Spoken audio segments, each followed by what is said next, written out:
Y yo tengo mi vecinita que tiene su lote, en su propio lote tiene su huertita, tiene su oreganito, ruda y culantro, a veces va marchitando por falta de riego.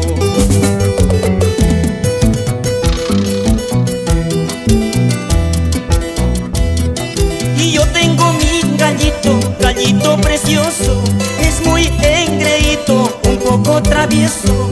Se fue a la huertita un pequeño descuido, se lo picó el culantro de mi vecino.